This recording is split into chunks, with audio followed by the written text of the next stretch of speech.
ವಿದ್ಯಾರ್ಥಿಗಳು ನೋಡಿ ಅವರು IAS ಮಾಡಲಿಲ್ಲ, IAS ಮಾಡಕ್ಕಂತ ಹೋಗಿ IAS ಮಾಡೋರಿಗೆ ವಿದ್ಯಾಗುರುಗಳಾಗ. ಅದಕ್ಕೆ ನನ್ನೊಂದು ಏನಾಗ್ತೈತೆ, ಅವ್ರು ಇಲ್ಲಿ ಹೊಸಪೇಟೆ ಒಳಗೆ ಚಾಣಕ್ಯ ಕರಿಯರ್ ಅಕಾಡೆಮಿ ಅಂತ ಒಂದು ಸಂಸ್ಥೆ ಸ್ಥಾಪನೆ ಮಾಡ್ಯಾರ. ನಾನು ನಮ್ಮ ಶಿಷ್ಯರಿಗೆಲ್ಲ ಬಹಳ ಜನಕ್ಕೆ ಅವ್ರ ಫೋನ್ ನಂಬರ್ ಕೊಟ್ಟು ಕಳ್ತೀನಿ. ಅವ್ರು ಬಹಳ ನಿಜವಾಗಿ ಮೆಚ್ಚಬೇಕು.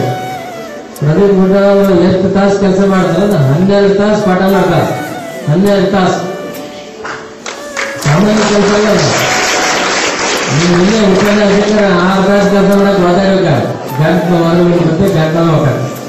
12 ತಾಸು ಬೆಳಗ್ಗೆ ಮುಂದೆ 3 ಗಂಟೆಗೆ ಎದ್ದು ಏನ್ ಸಾಧಕರ್ತಾರ ಅವ್ರಿಗೆಲ್ಲ ಪ್ರೂವ್ ಮಾಡ್ತಾರೆ. ಏನ್ ಮಾಡಕತ್ತೀರಿ, ಏನ್ ಅಭ್ಯಾಸ ಮಾಡಕತ್ತೀರಿ, ಇದು ಸಾಧನೆ. ಹಾಗಾಗಿ ಸುಮಾರು 60,000 ಜನಕ್ಕೆ ಅವ್ರಿಗೆ ಜೀವನಕ್ಕೆ, ಇಡೀ ಜೀವನಕ್ಕೆ ಮಾದರಿ ಮತ್ತು ಮಾರ್ಗದರ್ಶನ ಮಾಡ್ತಕ್ಕಂಥ ಅವರಿಗೆ ಅನ್ನ, ನೀರು, ಬೆಳಕು, ಜ್ಞಾನವನ್ನು ಕೊಟ್ಟು ಕೀರ್ತಿ ಪ್ರದೀಪ್ ಗುಡ್ಡರ್ ಅವರಿಗೆ ಸಲ್ತತೆ ಅಂತ ಒಂದು ಸಾಧನೆ ನಮ್ಮ ವಿದ್ಯಾರ್ಥಿಗಳು ಮಾಡಲಿ ಅಂತ ನನಗೆ.